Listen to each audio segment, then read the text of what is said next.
আগামী ফেব্রুয়ারিতে জাতীয় নির্বাচন অনুষ্ঠিত হবে এবং প্রধান উপদেষ্টা ডক্টর মোহাম্মদ ইউনূসের নেতৃত্বে সেই নির্বাচন পরিচালিত হবে বলে জানিয়েছেন attorney general Mohammad Asaduzzaman.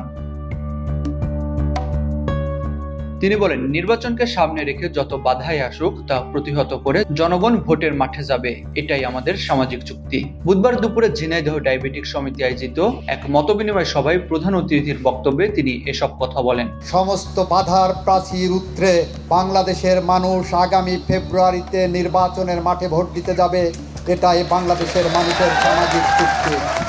Attorney general বলেন, সাংবিধানিকভাবে সরকার পরিবর্তনের সকল পথ যখন রুদ্ধ হয়ে গিয়েছিল, তখন জুলাই বিপ্লবের শহীদরা জীবন দিয়ে শেখ হাসিনাকে দেশ ত্যাগে বাধ্য করেছে। ছাত্র জনতার এই বিজয় দেশে গণতান্ত্রিক উত্তরণের পথ উন্মুক্ত করেছে।